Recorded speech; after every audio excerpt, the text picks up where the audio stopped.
Tu savais que 73% des maladies cardiovasculaires venaient avec un mauvais sommeil? Quand on dort bien, tout va mieux. L'énergie, l'humeur, la concentration, le corps qui récupère. Le problème, c'est qu'aujourd'hui, on dort de plus en plus mal. Et dans cette vidéo, je vais te partager des stratégies simples, concrètes et accessibles qui peuvent réellement transformer la qualité de tes nuits. On entend souvent dire qu'en vieillissant, on a besoin de moins dormir. En réalité, c'est faux. La grande majorité des adultes, même après 50 ans, ont besoin entre 7 et 9 heures de sommeil par nuit. Le souci, ce n'est pas le besoin, c'est la capacité à dormir. Les réveils nocturnes, l'envie d'aller aux toilettes, le sommeil plus léger, tout ça devient très fréquent avec le temps. Et quand le sommeil n'est pas de qualité, le corps ne peut pas récupérer correctement. Il devient plus difficile de retrouver de l'énergie, de la force ou même simplement de se sentir bien au quotidien. C'est pour ça que le sommeil est un pilier fondamental de la santé. La première chose qui fait une énorme différence, c'est la régularité. Aller se coucher et se lever à des heures fixes, tous les jours, y compris le week-end. Beaucoup de personnes dorment correctement en semaine, puis se décalent complètement le samedi et le dimanche. Résultat, le corps ne sait plus à quel rythme fonctionner. Il lui faut parfois plusieurs jours pour se recaler avant de tout recommencer. Le corps fonctionne beaucoup mieux quand le rythme est stable. Même si les premiers matins sont un peu difficiles, le fait de se lever à heure fixe permet au corps de retrouver progressivement un rythme naturel. Au début, on peut avoir l'impression de se forcer, mais en réalité, on rééduque simplement son horloge interne. Après quelques jours, l'endormissement devient plus facile, les réveils nocturnes diminuent et le réveil du matin est moins brutal. Cette régularité envoie un signal clair au corps. Il sait quand ralentir, quand récupérer et quand se réveiller. Un autre point très important concerne ce que tu fais avant d'aller dormir. Idéalement, on évite de manger dans les 3 heures qui précèdent le coucher.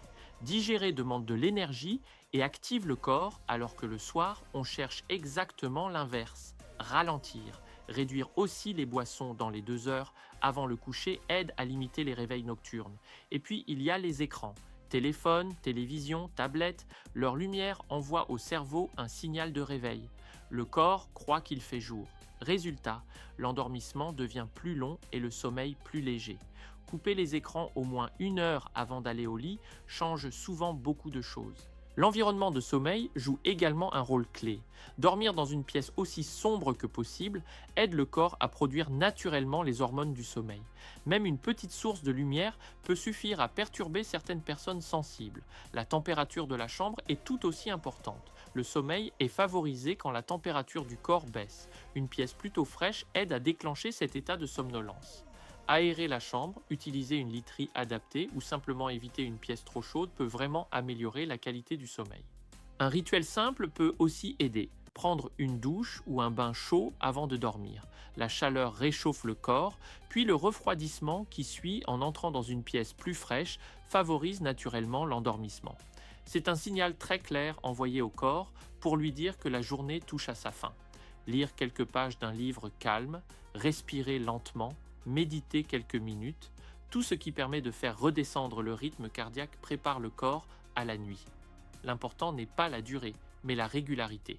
Même 5 ou 10 minutes chaque soir peuvent suffire à créer une transition douce entre l'agitation de la journée et le repos. Avec le temps, le simple fait de répéter ce rituel devient apaisant en soi. Le corps l'associe au sommeil et l'endormissement devient plus naturel, sans effort ni tension. L'activité physique joue également un rôle important. Bouger davantage dans la journée aide le corps à mieux dormir la nuit. Marcher, augmenter progressivement son nombre de pas, être actif sans excès, tout ça contribue à un sommeil plus profond et plus réparateur. Quand le corps a été suffisamment sollicité dans la journée, il ressent plus naturellement le besoin de récupérer la nuit. En revanche, faire un effort intense trop tard le soir peut avoir l'effet inverse. Le corps reste en état d'alerte, la température corporelle augmente, le rythme cardiaque s'accélère et l'endormissement devient plus difficile.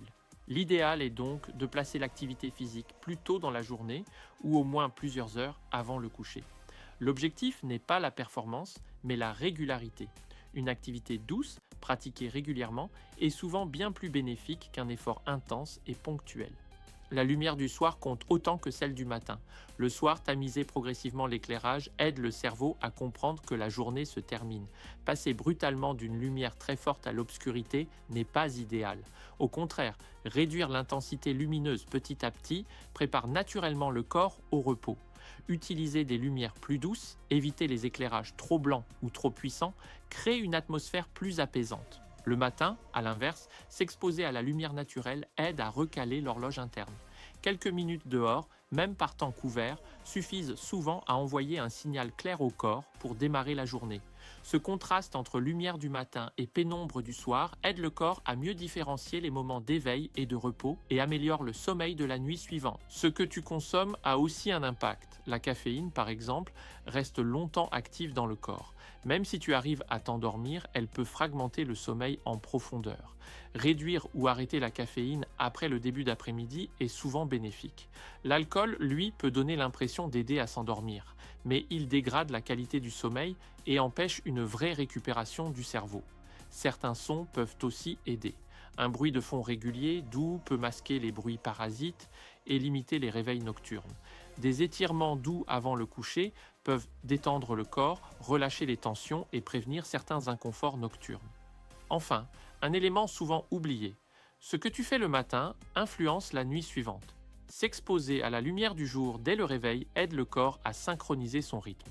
Le soir venu, le corps comprend plus facilement qu'il est temps de dormir.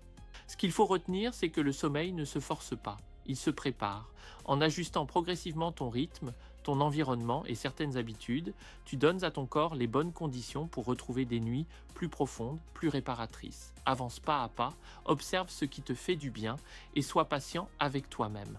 Le corps sait retrouver l'équilibre quand on l'accompagne correctement. Si cette vidéo t'aide, n'hésite pas à le dire en commentaire. Prends soin de toi, je te souhaite une bonne nuit en paix. Peace.